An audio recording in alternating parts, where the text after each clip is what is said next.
نبی علیہ الصلوۃ والسلام نے ارشاد فرمایا نساء کاسیات عاریات ممیلات مائلات لا يدخلن الجنۃ ولا یجدن ریحھا۔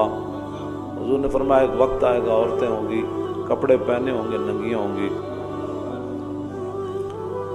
میرا یہ خطاب مسلمان خواتین سے ہے، اور اقبال نے بھی یہ میرے پاس کلیات پڑھی ہیں، اس نے بھی مخدرات اسلام کے ساتھ خطاب کیا، جس کے اندر اس نے کہا کہ فطرت تو جذبہ دارت بلند چشم ہوش از اسوہ زہرا مبند۔ اقبال کہتا ہے کہ اے مسلمان خاتون مخدرات پردہ دار گھروں میں حیا دار بیٹھی ہوئی خواتین سے اقبال کا خطاب، مخدرات اسلام۔ اقبال نے بھی مخدرات اسلام کا انعام دیا ہے، تو میرا یہ جو خطاب ہے وہ بھی مخدرات اسلام سے ہی ہے۔ اگر کوئی کافرہ ہے اور زندیق ہے تو وہ اپنے کفر اپنے پاس رکھے اور اپنا جو گندگی ہے وہ اپنے پاس رکھے۔ تو اگر کوئی آدمی صاف ستھرے روڈ پر اپنی گندگی گھر سے اٹھا کر پھیلانا چاہے تو یہ تو سرکاری طور پر بھی جرم ہے کہ وہ مسلمانوں کے روڈ گندے کرتا ہے، اپنی گندگی گھر سے اٹھا کر باہر پھینکتا ہے۔ اس کے لیے بنائے ہوئے ہیں سرکاری طور پر کہ گندگی آپ نے یہاں ڈالنی ہے، پھر یہاں سے اٹھا کر گندگی وہاں پھینک دی جائے گی۔ یہ کبھی بھی نہیں ہوا کہ کوئی آدمی اپنی گندگی لے کر بازار اور روڈوں پر پھیلاتا پھرے، دیکھو جی یہ میری گندگی کیسے ہے۔ تو ایسے بندے کو گندگی سمیت جو ہے وہ گھر کے اندر بند کر دیا جائے گا۔ ہاں کہ وہ گندگی اپنے گھر کی اس کو روڈ پر پھیلانے کی اجازت نہیں ہے۔ تو میرا بھی یہی مقصد ہے کہ اگر کوئی گندگی پھیلانا چاہتی ہیں تو وہ اپنی گندگی گھر کے اندر رکھیں، یا ان کے لیے جو گندے ڈھیر ہیں ان کو وہاں بھیج دیا جائے۔ ہاں جی، گندگی یہ پاکستان کی جو جہاں بڑے بڑے ڈھیر ہیں گندگی کے، یہاں کوڑا کرکٹ پھینکا جاتا ہے، وہاں جا کر یہ جلوس نکالیں اور وہاں جا کر کہیں کہ میرا جسم میری مرضی۔ اقبال کہتا ہے تو میدانی کی قرات سوزے تو دیگر گوں کر تقدیر عمر را۔ اقبال کہتا ہے کہ ہم مسلمانوں کی مخدرات اسلام کو جو خطاب کہا کہ رسول اللہ نے حضرت عمر کے لیے دعا بھی مانگی، یا اللہ عمر کو اسلام دے دے۔ اور دوسری بات یہ بھی ہے کہ جب حضرت عمر اپنی ہمشیرہ کے گھر پہنچے تو آپ کی ہمشیرہ قرآن پڑھ رہی تھی۔ ہاں تو اقبال کہتا ہے تجھے پتہ ہے کہ تیرے قرآن کے تلاوت کے سوز سے عمر کی تقدیر بدل گئی۔ تو مسلمان جو اب عورتیں ہیں، میرا خطاب ہے ان سے، اگر کوئی گندگی پاکستان میں پھیلانا چاہتی ہیں تو وہ کسی اور جگہ چلی جائیں۔ پاکستان تو گندگی پھیلانے کے لیے نہیں بنا، پاکستان آوارہ گردی کے لیے نہیں بنا، پاکستان قرآن اور حدیث کے خلاف نعرے لگانے کے لیے نہیں بنا، پاکستان تو قرآن اور حدیث کی عظمت اور شان کے لیے بنا، اللہ اور رسول کے فرامین پر عمل کرنے کے لیے بنا، اور رسول اللہ کے دین کو تخت پر لانے کے لیے بنا، اور کسی کو گندگی بکھیرنے کی اجازت نہیں ہے۔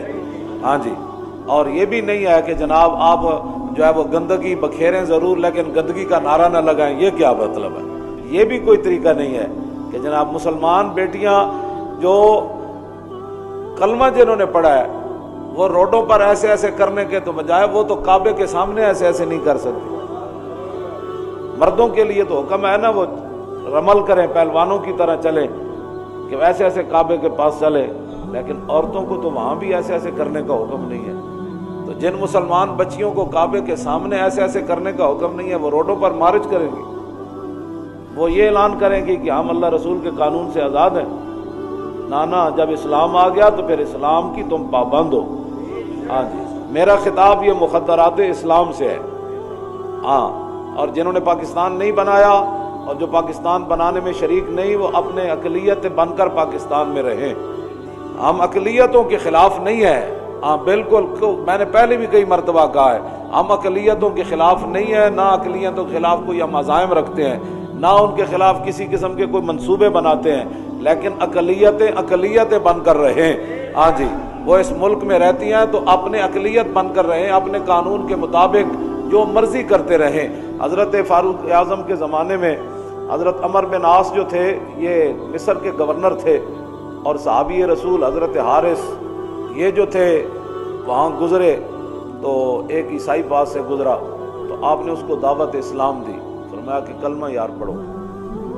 وہ عیسائی اس کی بجائے اس کے کہ وہ کہتا کہ میں کلمہ نہیں پڑھنا میں نے، اس نے حضور کے خلاف بات کر دی۔ حضرت غرفہ بن حارث الکندی یہ صحابی ہیں، انہوں نے مکہ ایسے اٹھایا، فدق کا انفہ، اس کا ناک توڑ دیا، اور پھر فقتلہ غرفۃ، پھر صحابی رسول نے اس عیسائی کو قتل بھی کر دیا۔ فرفع الی عمرو بن العاص، پھر مقدمہ حضرت عمر بن عاص کے پاس چلا گیا، تو آپ نے فرمایا آتیناہم العہد، فرمایا یہ تو ہماری اقلیت ہیں، ہم نے تو ان کو تحفظ میں رکھا ہوا ہے، آپ نے اقلیت کو کیوں قتل کر دیا؟ فقال غرفۃ معاذ اللہ ان نکون آتیناہم علی یظہروا شتم النبی، صحابی رسول فرمانے لگے اللہ کی پناہ، یہ بات آپ نے کیا کر دی، ہم نے ان کو اس لیے یہاں رکھا ہوا ہے کہ وہ حضور کے خلاف بات کریں۔ انما آتیناہم العہد، ہم نے ان کو یہ وعدہ کر رکھا ہے ان کے ساتھ کہ یہ اپنے عبادت گاہوں میں جائیں، یقولون ما بدا فیہم، جو مرضی اپنی عبادت گاہوں میں جا کر کریں، ہمیں اس پر کوئی اعتراض نہیں۔ وَاللَّا نَحْمِلَهُمْ مَا لَا يُطِيقُونَ، اور ہم ان پر اس قسم کا ٹیکس کبھی نہیں لگائیں گے کہ جس کی یہ طاقت نہیں رکھتے۔ اور وَإِنْ أَرَادَهُمْ عَدُوٌّ قَاتَلْنَاهُمْ مِنْ وَرَائِهِمْ، اور اگر کوئی باہر سے آ کر ان پر حملہ آور ہوگا تو ہم ان کے آگے کھڑے ہو کر ان کا دفاع کریں گے۔ اور ہم نے ان کو یہ وعدہ دے رکھا ہے کہ اپنے احکام کے مطابق جیسے مرضی زندگیاں بسر کریں، ہاں اگر یہ چاہیں کہ ہم اللہ رسول کے حکم کے مطابق ان کے درمیان فیصلہ کریں تو پھر ہم اپنے قانون کے مطابق ان کے درمیان فیصلے کریں گے اگر یہ چاہیں۔ اور وَإِنْ غَيَّبُوا عَنَّا، اور اگر یہ ہمارا ملک چھوڑ کر جانا چاہتے ہیں تو لَمْ نَارِدْ لَهُمْ فِيهَا، ہم ان کے درمیان رکاوٹ بھی نہیں بنیں گے۔ یہ ہم نے ان کو یہاں حقوق دے رکھے ہیں، اپنے چرچوں میں جائیں، اپنی عبادتوں میں کانوں میں جائیں، جو مرضی کریں، اپنے رہن سہن، اپنے کپڑے جو مرضی یہ پہنیں، اور ہمارے ملک کے اندر ان پر کوئی زیادتی کرے گا تو ہم ان کا دفاع کریں گے، یہ اپنے دستور کے مطابق زندگیاں گزاریں۔ اور اگر یہ ہمارا ملک چھوڑنا چاہتے ہیں تو ہم ان کو روکیں گے بھی نہیں، جدھر دل کرے چلے جائیں۔ تو یہ ساری باتیں یہ تو ٹھیک ہے، لیکن ہم نے ان کو اس لیے پناہ نہیں دے رکھی کہ ہمارے آقا و مولا کے خلاف بات کریں۔ جب حضرت غرفہ بن حارث الکندی نے حضرت عمر بن عاص کے سامنے یہ گفتگو کی نا کہ آپ مجھے کیا بات کر رہے ہیں کہ ہم نے ان کو معاہدہ دے رکھا ہے، تو قال صدقتا، عمر بن عاص کہنے لگے بالکل ٹھیک بات آپ نے کہی ہے، یہ اقلیتیں یہ سن لیں، یہ 1400 سال پہلے ان کے بارے میں یہ فیصلہ ہے کہ ہمارے ملک میں رہیں، جیسے مرضی اپنے معاملات چلائیں، اپنے مذہب کے مطابق عمل کریں، اپنے رہن سہن جیسے رسم و رواج کریں، ہمیں کسی پر کوئی اعتراض نہیں، نہ ان پر کوئی زیادتی کرے گا، لیکن ہم نے ان کو اس لیے پناہ دے کر نہیں رکھی ہوئی کہ وہ دین کا مذاق اڑائیں۔ اس لیے ہم نے ان کو پناہ نہیں دے کر رکھی ہوئی کہ ہمارے خواتین پردہ دار مسلمان عورتیں حیادار عورتوں کو یہ غلط پٹیاں پڑھائیں کہ جسم میرا تو مرضی میری۔ ہم نے تمہیں اس لیے پناہ دے کر یہاں نہیں رکھا ہوا کہ تم قرآن و حدیث کا مذاق اڑاؤ، پردے کا مذاق اڑاؤ، نکاح کا مذاق اڑاؤ، خاندانی رسم و ہمارے روایات کا مذاق اڑاؤ، ہماری تہذیب کا تم مذاق اڑاؤ۔ 1400 سال جو مسلمان جس راستے پر چل رہے ہیں، مسلمان خواتین تم انہیں کسی اور راستے پر ڈالنا چاہتی ہو، تمہیں یہاں اس لیے نہیں رکھا ہوا۔ ہاں یہ بات یاد رہے، بالکل میں علل اعلان یہ بات کر رہا ہوں۔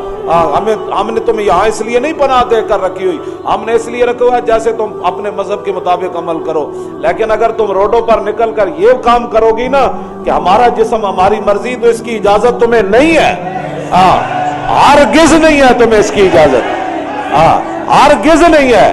اوپر سے لے کر نیچے تک سب سن لے، ہم کو ان کو پناہ اس لیے نہیں دے رکھی کہ یہ اسلام کے خلاف بک بک کرے، اپنے مرضی، اندر جو مرضی تم کرو، اندر تم اپنے جسم اپنی مرضیاں جیسے مرضی کرو، لیکن تم باہر نکل کر مسلمان عورتوں کو یہ بتانا چاہتی ہو کہ یہ نکاح تمہارے لیے پابندی ہے، نکاح تو سب سے بڑی ان کی عزت ہے کائنات کے اندر۔ کیسے تم کیا کرنا چاہتے ہو ملک کے اندر؟ ہم ایسے نہیں کرنے دیں گے۔ اپنی اقلیتیں بن کر رہیں، اقلیت اسلام کا مذاق مت اڑائیں۔ حضور نے فرمایا ایک وقت آئے گا عورتوں نے کپڑے پہنے ہوں گے، ننگیاں ہوں گی، نساء کاسیات عاریات، کپڑے پائے ہوں گے، ننگیاں ہوں گی، ممیلات مائلات، حضور نے فرمایا خود بے حیا ہوں گی اور میری امت کو بے حیائی کی طرف مائل کریں گی۔ ایسی عورتوں کے بارے میں حضور نے کیا فرمایا؟ لا يدخلن الجنت ولا یجدن ریحہا، تو حضور نے فرمایا نہ وہ جنت میں داخل ہوں گی، نہ وہ کبھی جنت کی خوشبو پا سکیں گی۔